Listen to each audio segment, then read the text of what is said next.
Assalamualaikum warahmatullahi wabarakatuh.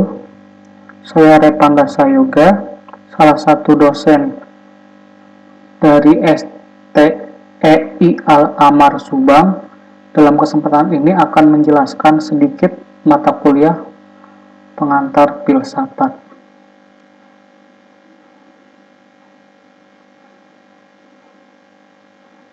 Adapun tujuan dan manfaat dari mata kuliah ini, tujuan dari mata kuliah pengantar filsafat yaitu memperoleh pengertian dan pengetahuan awal tentang filsafat secara komprehensif, baik secara historis maupun geografis. Adapun manfaatnya dari mata kuliah pengantar filsafat ini yaitu melatih berpikir radikal tentang hakikat ilmu. Yang kedua, melatih berpikir reflektif di dalam lingkup ilmu. Dan yang terakhir adalah menghindarkan diri dari memutlakan kebenaran ilmiah dan menganggap bahwa ilmu sebagai satu-satunya cara memperoleh kebenaran. Oke, dalam pertemuan kedua ini, dalam MK pengantar filsafat, yang minggu sebelumnya kita telah melaksanakan kontrak perkuliahan, yang akan kita bahas di pertemuan ini adalah tentang ilmu dan filsafat. Ilmu dan filsafat merupakan gabungan dari dua kata. Yang pertama ilmu, dan itu yang kedua adalah filsafat. Oke, jadi masing-masing mempunyai arti yang tersendiri. Kita mulai dari ilmu. Apakah itu ilmu? Berdasarkan KBBI 5, ilmu merupakan pengetahuan tentang suatu bidang yang disusun secara bersistem menurut metode tertentu yang dapat digunakan untuk menerangkan gejala tertentu di bidang atau pengetahuan itu. Adapun yang mengatakan ilmu pengetahuan merupakan pengetahuan yang kita geluti sejak bangku sekolah dasar sampai pendidikan lanjut dan perguruan tinggi. Itu adalah tentang ilmu. Selanjutnya, apakah itu filsafat? Kalau kita lihat di gambar ini, filsafat itu bagaikan seseorang yang sedang menatap bintang-bintang di langit dan dia bertanya apakah kedudukan dia dalam semesta ini. Jadi dapat kita simpulkan filsafat adalah merupakan pengetahuan dan penyelidikan dengan akal budi mengenai hakikat segala yang ada, sebab, asal, dan hukumnya. Itu berdasarkan pengertian dari KBBI 5. Dapat kita simpulkan, filsafat itu merupakan pengetahuan tentang kebijaksanaan, prinsip-prinsip mencapai kebenaran, atau berpikir rasional, logis, mendalam, dan tuntas atau radikal dalam memperoleh kebenaran. Selanjutnya, bidang telaah filsafat. Apakah yang sebenarnya ditelaah oleh filsafat?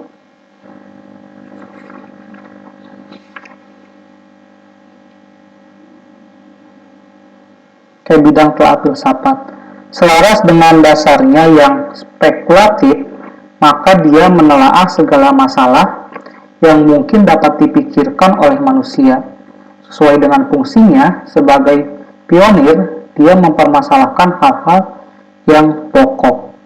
Terjawab masalah yang satu, dia pun mulai merambah pertanyaan-pertanyaan yang lain.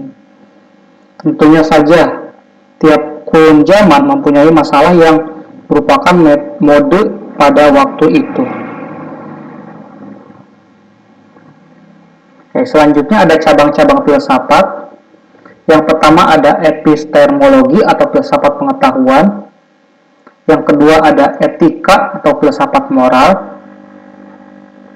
Yang keempat ada estetika atau filsafat seni.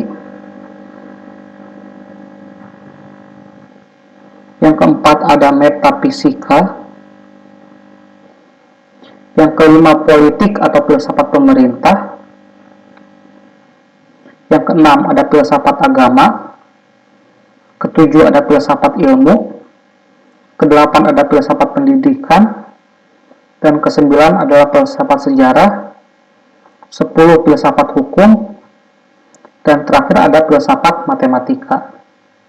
Oke, dalam kesempatan ini kita akan fokus membahas tentang filsafat ilmu. Oke, filsafat ilmu ya. Filsafat ilmu itu merupakan bagian dari epistemologi atau filsafat pengetahuan yang secara spesifik mengkaji hakikat ilmu atau pengetahuan ilmiah. Ilmu merupakan cabang pengetahuan yang mempunyai ciri-ciri tertentu. Filsafat ilmu adalah bagian dari filsafat yang menjawab beberapa pertanyaan mengenai hakikat ilmu. Filsafat ilmu memiliki cabang-cabang filsafat yang berkaitan dengan dasar, metode, asumsi, dan implikasi ilmu pengetahuan dari ilmu yang termasuk di dalamnya antara lain ilmu alam dan ilmu sosial. Seringkali muncul pertanyaan sentral dari studi ini menyangkut apa yang memenuhi syarat sebagai sains, keandalan teori-teori ilmiah, dan tujuan akhir sains. Keterkaitan filsafat ilmu sangat erat dengan saling tumpang tindih dengan metafisika, ontologi, dan epistemologi. Filsafat ilmu berusaha menjelaskan masalah-masalah seperti apa dan bagaimana suatu konsep dan pernyataan dapat disebut sebagai ilmiah, bagaimana konsep tersebut dilahirkan, bagaimana ilmu dapat menjelaskan, memperkirakan, serta memanfaatkan ilmu melalui teknologi.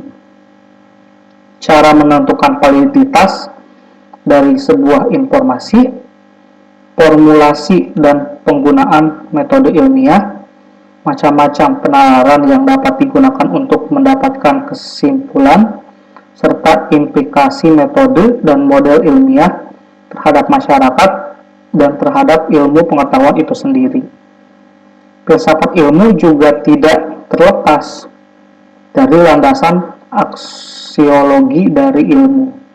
Landasan ini memperdebatkan manfaat dan dampak ilmu bagi manusia dan lingkungan hidup. Fokus dari landasan ini bukanlah kebenaran seperti halnya landasan ontologis dan epistemologis, melainkan kebaikan. Meskipun landasan ini lebih merupakan urutan dari etika, namun dalam situasi konkret, filsafat ilmu wajib mempertimbangkan nilai-nilai dan tanggung jawab sosial dari pemilihan dan penggunaan kebenaran ilmiah oleh manusia. Oleh karenanya, aksiologi memerlukan tempat serius dalam filsafat ilmu. Oke, jadi itu adalah ilmu dan filsafat, dan juga filsafat ilmu itu apa. Untuk pertemuan kali ini saya cukupkan sekian saja. Untuk minggu depan kita akan membahas tentang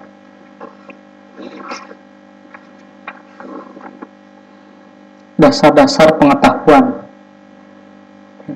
Jadi untuk minggu depan yang kita akan bahas yaitu penalarannya, logika, sumber pengetahuan, serta kriteria kebenarannya. Untuk pertemuan hari ini cukup sekian dari saya. Terima kasih. Wassalamualaikum warahmatullahi wabarakatuh.